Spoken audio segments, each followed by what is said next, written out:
Assalamualaikum warahmatullahi wabarakatuh. Bagaimana kabarnya anak-anak hebat kelas 5 SD Mumtaz? Kali ini kita akan belajar kembali ya, pembelajaran tema 7. Nah, sebelum kita mulai pembelajaran, mari kita baca basmalah dan berdoa bersama-sama ya. Bismillahirrahmanirrahim. Raditu billahi robba wa bil islami dina wa bi muhammadin nabiyya wa rasula. Rabbi zidni ilma warzuqni fahma waj'alni min ibadika sholihin. Amin ya robbal alamin. Baik anak-anak, kali ini kita akan membahas tentang perubahan wujud dan terkhususnya akan melakukan praktikum tentang pengembunan.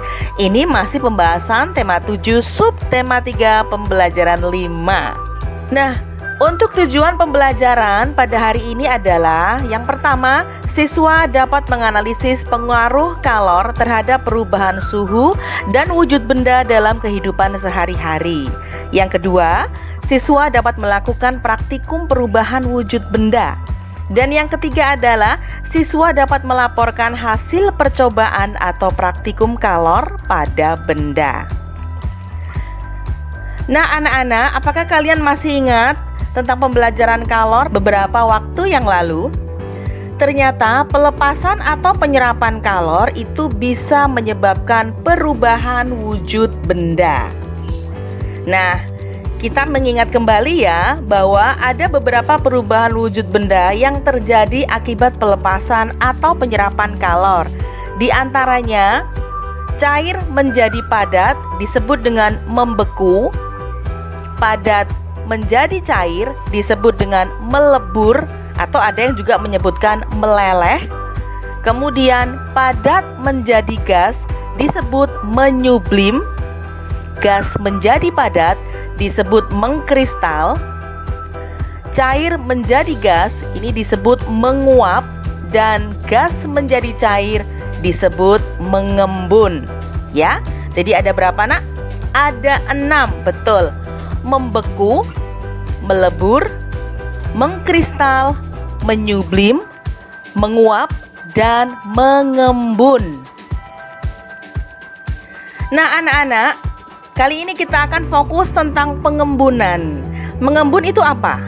Mengembun adalah suatu perubahan wujud zat atau benda gas atau uap menjadi cairan.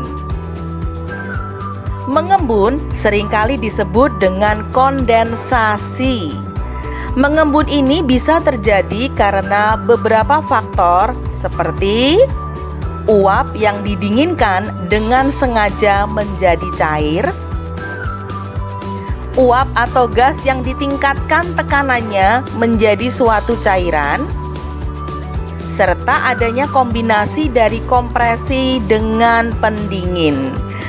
Selanjutnya anak-anak, nah kalian lihat pada gambar ini adalah gambar titik-titik air pada daun. Ini berarti peristiwa pengembunan. Titik-titik air itu adalah embunnya. Mengembun terjadi ketika suatu gas melepaskan energi kalor akibat adanya penurunan suhu. Salah satu contoh mengembun adalah adanya embun di dedaunan pada pagi hari. Embun itu sendiri apa? Embun adalah hasil dari uap-uap air yang kembali berubah menjadi titik-titik air. Embun terbentuk ketika udara yang berada di dekat permukaan tanah menjadi dingin, mendekati titik di mana udara tidak dapat lagi menahan semua uap air. Embun biasanya akan terbentuk dengan baik pada saat malam hari yang cerah dan tenang.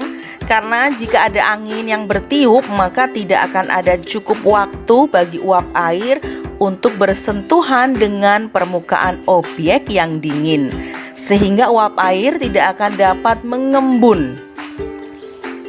Kemudian, ketika matahari bersinar kembali pada pagi hari dan memanaskan permukaan objek-objek, embun akan menguap kembali. Oke, sekarang kita waktunya melakukan praktikum. Mari kita melakukan praktikum pengembunan. Pertama-tama, siapkan dulu alat dan bahan-bahannya. Apa saja alat dan bahannya? Sangat mudah dan kalian pasti punya alat dan bahan ini. Yang pertama adalah sediakan es batu.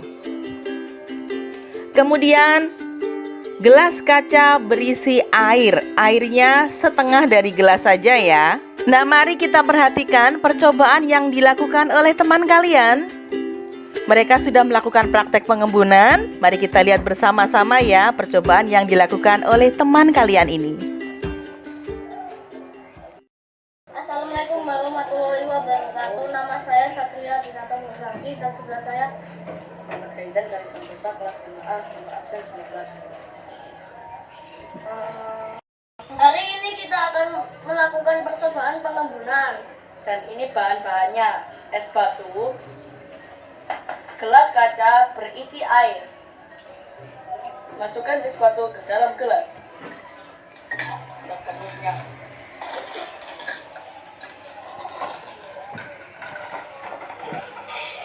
Amati apa yang terjadi pada es batunya. 5 minutes later. Isi seluruh gelas yang awalnya kering. Ini terdapat bintik-bintik air. A few minutes later. Es mulai mencair. Bintik air di permukaan gelas semakin besar. 15 minutes later. Es semakin habis. Bintik-bintik air membesar dan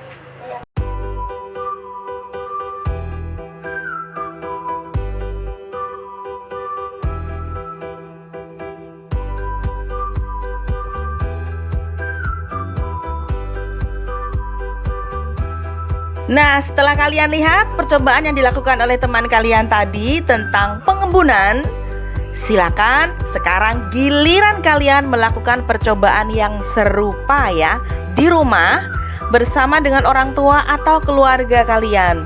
Siapkan alat dan bahannya yang tadi: es batu, air di dalam gelas kaca, setengah saja airnya. Kemudian lakukan percobaan seperti tadi. Masukkan es batunya ke dalam air di dalam gelas kaca sampai penuh. Kemudian amati sampai 15 menit apa yang terjadi pada es batu dan permukaan gelas kaca. Jangan lupa dokumentasikan praktikum kalian ya, di foto atau di video juga boleh, lalu dikirim ke guru kelas kalian. Nah, kalau kalian sudah melakukan percobaan tersebut, amati apa yang terjadi pada es batu dan keadaan gelasnya. Catatlah hasil pengamatan kalian, apa yang terjadi pada es batu dan gelasnya pada menit ke-5, menit ke-10, dan menit ke-15. Apa kesimpulan dari percobaan kalian juga harus kalian tulis seperti ini ya. Ditulis di buku tulis dalam bentuk tabel seperti ini, bagaimana keadaan es batu setelah 5 menit, keadaan gelas setelah 5 menit, dan keadaannya setelah 10 menit, juga 15 menit. Kemudian sampaikan kesimpulan dari percobaan yang kalian lakukan. Ditulis juga kesimpulan percobaannya seperti apa. Kirimkan dokumentasi praktikum atau percobaan kalian, bisa berupa foto atau video, juga hasil percobaan kalian. Jadi yang dikirim adalah dokumentasi praktikum atau percobaan berupa foto dan video serta hasil percobaannya dalam bentuk tabel seperti ini dan kesimpulannya kepada guru kelas kalian ya, paling lambat 3 hari setelah pemberian tugas ini. Bu Guru yakin kalian semua pasti bisa. Baik anak-anak, sekian dulu pembelajaran kita hari ini. Semoga kalian bisa mendapatkan manfaat dari pembelajaran ini ya. Jangan lupa untuk selalu menjaga protokol kesehatan. Jaga jarak, pakai masker, mencuci tangan, dan makan makanan yang sehat di rumah saja. Jangan lupa juga subscribe link ini, tekan like, berikan komentarnya, dan klik tombol loncengnya. Oke? Terima kasih atas pembelajarannya hari ini. Wassalamualaikum warahmatullahi wabarakatuh.